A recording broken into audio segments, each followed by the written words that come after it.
প্রিয় দর্শক মন্ডলী, আজকে আমরা উপস্থিত হয়েছি ব্রিগেডিয়ার জেনারেল অবসরপ্রাপ্ত শামীম কামাল স্যারের কাছে। আজকের আমাদের আলোচনার বিষয় সেটা হচ্ছে যে সম্প্রতি আইসিটির যে গ্রেপ্তারি পরোয়ানা, সে ব্যাপারে স্যারের মতামত জানতে চাইবো। স্যার, আসসালামু আলাইকুম। ওয়ালাইকুম আসসালাম রহমতুল্লাহ।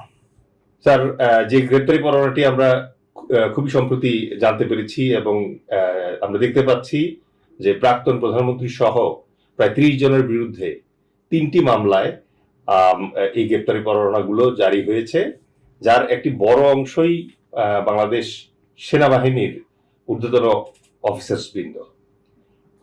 সুতরাং আমি আপনার কাছ থেকে জানতে চাচ্ছি যে কেন এবং কোন অবস্থার পরিপ্রেক্ষিতে হঠাৎ করে এতগুলো অফিসার এই গ্রেপ্তারি পরোয়ানার সম্মুখীন হলো, এবং এই কারণে রিটায়ার্ড অফিসার্স কমিউনিটি এবং সার্ভিং অফিসার্স অ্যান্ড সোলজার যারা আছে, তারা এই গ্রেপ্তারি পরোয়ানাটিকে কিভাবে গ্রহণ করা উচিত?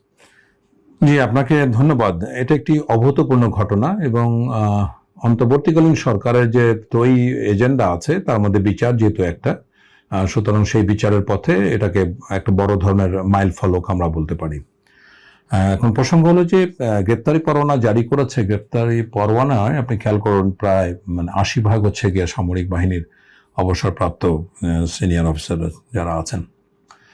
আর আমাদের একেবারে অবসরপ্রাপ্ত যারা আমরা কমিউনিটি আছি সশস্ত্র বাহিনীর, বিশেষ করে অফিসারদের মধ্যে একটা জিনিস খুবই সুস্পষ্ট এবং যেটা গতকালকে সেনা সদর থেকে ব্রিফিংও বলেছে একই কথা, যে অপরাধ কেউ করলে তার অবশ্যই শাস্তির আওতায় থেকে আনতে হবে, সে যত বড় ব্যক্তি হোক, যত ক্ষমতাবান ব্যক্তি হোক না কেন।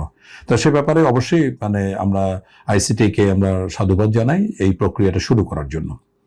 এখন এর কিছু স্ট্র্যাটেজিক কিছু স্টিগমা বা এটা নেতিবাচক প্রভাব তো পড়বেই। যেমন প্রথম প্রভাব হচ্ছে গিয়ে পিসকিপিং শান্তি মিশনে বাংলাদেশ, আপনি জানেন যে পৃথিবীর অল্প কয়েকটা যদি হাইয়েস্ট ট্রুপস কন্ট্রিবিউটিং কান্ট্রি, তার মধ্যে বাংলাদেশ অ্যাক্টিভ। সো আমাদের পিসকিপিং আমাদের কিছু স্টিগমা আছে এরকম যে প্রিস্ট আর্মি, এটাকে ওরা অনেক সময় ইয়ে করে বলে নেতিবাচকভাবে দেখলেও, priest army, good army, loyal army, অলস আর্মি, এরকম কিছু আছে। কিন্তু এবার এটার মাধ্যমে যেটা আপনার সংযুক্ত হতে পারে এবং হবে বলে আমি ধারণা করছি, সেটা হচ্ছে যে কিলার আর্মি, তোমাদের জেনারেল তো হাজার হাজার খুনের রেকর্ড আছে, সো তোমরা এই জিনিসগুলো আমাদেরকে কিছুটা ভালোভাবে এফেক্ট করবে বলে আমি মনে করছি। সো পিসকিপিং এর মাধ্যমে যে বাংলাদেশের ভাবমূর্তি শুধু সমুজ্জ্বল তা না, প্রচুর বৈদেশিক মুদ্রাও কিন্তু আমাদের এখানে আসছে। এখানে একটা বড় একটা আমাদের জন্য এটা আঘাত আমি বলতে পারি। যে আচ্ছা, এখন প্রক্রিয়াগতভাবে আমরা দেখলাম যে আইসিটিতে যাদের আমি গ্রেপ্তারি পরোয়ানা জারি করা হলো, তো এখানে 70-80% বা 90% হলো সামরিক বাহিনীর। কথা হচ্ছে যে এই যে অপরাধগুলি হয়েছে, গুনখুমগুলো হয়েছে, এবং এর মধ্যে দেখবেন প্রায় 95% হচ্ছে গিয়ে রাজনৈতিক কারণে। তাহলে রাজনৈতিকভাবে যারা সংশ্লিষ্ট তারা কোথায়? বা এখানে পুলিশ থেকে শুরু করে ব্যুরোক্র্যাট থেকে শুরু করে অনেকে জড়িত, তারা কিন্তু নাই।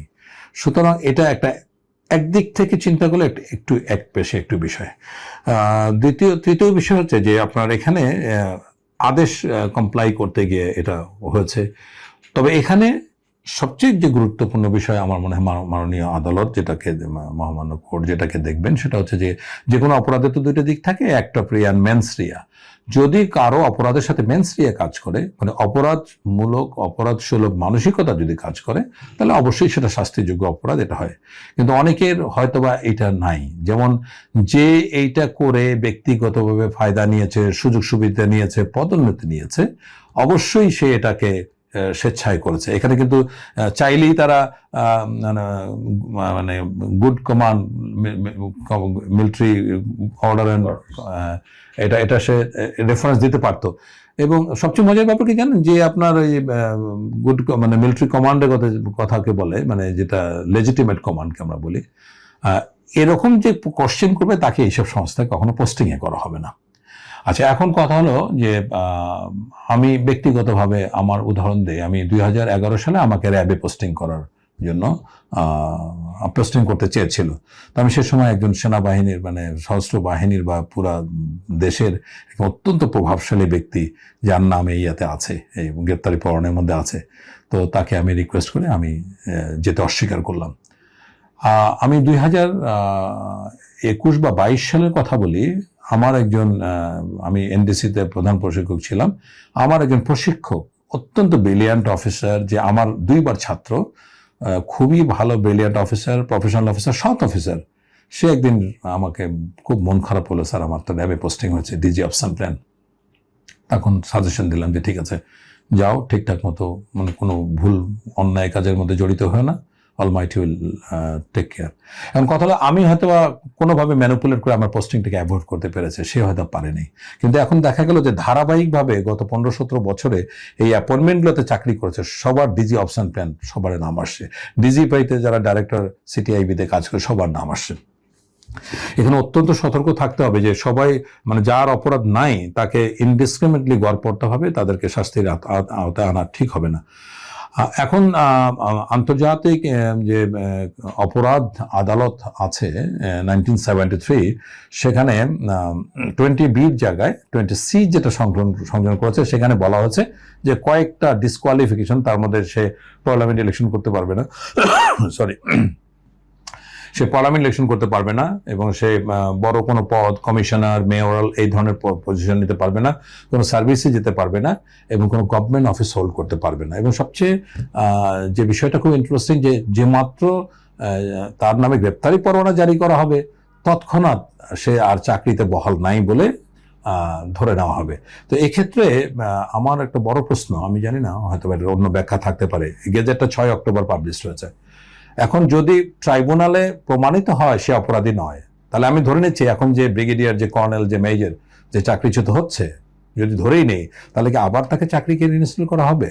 তো এই জায়গাটাতে একটা অবশ্যই একটা ট্রায়াল প্রসেস তো অনেক সময় লাগবে, এবং যদি সে প্রমাণ হয়, আমি ধরে নিচ্ছি যে এই মুহূর্তে তার চাকরি নেই, সো যে ব্রিগেডিয়ার সে অবসরপ্রাপ্ত, মানে তাকে অথবা যে কোনো ভাবে প্রমাণিত হলে সে অপরাধী নয়, তাহলে কি আবার তাকে চাকরিটি ইনস্টল করা হবে? তো এটা একটা বড় জটিলতা বলে আমি মনে করি, এটা একটা সুস্পষ্ট আইনি ব্যাখ্যা প্রয়োজন। দ্বিতীয় বিষয় হলো যে এইটাকে এই ঘটনা এখন এখানে অপরাধের যারা প্রমাণিত হলো তাদের ফাঁসি হলো, তাদের জেল হলো, ইত্যাদি ইত্যাদি। তাহলে এটা কি ভবিষ্যতে মানে এরকমের অপরাধ সংগঠন হওয়া থেকে মানে সবকিছু ঠিকঠাক হয়ে যাবে? তার কিন্তু কোনো সম্ভাবনা নেই। কারণ আমরা দেখলাম খুব উদ্বেগের সাথে গত 14-15 মাসে আমরা দেখলাম অনেক সংস্কার, অনেক আলাপ আলোচনা হলো, কিন্তু সশস্ত্র বাহিনী, গোয়েন্দা সংস্থা এই সংস্কার নিয়ে কিন্তু কেউ কোনো কথা বলছে না। তার মানে সিস্টেম রয়ে গেল, ওই দানব তৈরির যন্ত্রটা কিন্তু থেকেই গেল, এবং সামনের যে পলিটিক্যাল গভর্নমেন্ট আসবে সে আরো মর্মান্তিকভাবে এই জিনিসটা ব্যবহার করবে। এখন দেখুন, আমরা যখন জুনিয়র অফিসার, আমরা যখন লেফটেন্যান্ট ক্যাপ্টেন, রাত জেগে পড়াশোনা করতাম, সিও যেটা বলেন সেটাকে ভালোভাবে মানতাম, সৈনিকদের জীবন বৃত্তান্ত, কার কি সমস্যা এগুলো আলোচনা, কারণ কি, এবং পার্বত্য চট্টগ্রামে উৎসাহ নিয়ে চাকরি করতে যেতাম, যে ঠিক আছে আমি হিলে যেতে চাই, যাতে এখানে হিলে চাকরি করলে আমাদের কিছু বোনাস পয়েন্ট পাওয়া যায়। সো সব মিলে আগ্রহটা ছিল প্রফেশনাল। একই সময় আমরা দেখলাম যে কিছু কিছু অফিসার এইসব কোর্স ক্যাডারের দায়িত্বে যায়, মানে কোনো রকম করে তারা পিজিআর এ যেতে চায়, এসএসএফ এ যেতে চায়, র্যাবে যেতে চায়। কেননা কি, কারণ হচ্ছে এই জায়গাগুলোতে গেলে প্রধানমন্ত্রীকে আপা ডাকা যায়, মানে ইউনিফর্ম পরে সালাম করা যায়, আর এর তফাৎ কত মারাত্মক হতে পারে সেটা আপনারা দেখতেই পাচ্ছেন। তাহলে কথা হচ্ছে আপনি কি চান, মানে প্রফেশনাল আর্মি চান? প্রফেশনাল চলে স্টপ বন্ধ করেন। র্যাবে কেন সেনাবাহিনী অফিসার দিতে হবে? ডিজিএফ এর কাজকে, ডিজিএফ এর কাজ শুধু আর্মি, নেভি, এয়ারফোর্সের মধ্যে কাজ করার জন্য। আমরা পাকিস্তানে একটা পচা মডেল ফলো করতেছি, আইএসআই যেটা করে। ডিজিএফ এর কার্যক্রম সশস্ত্র বাহিনীর বাইরে থাকা উচিত না।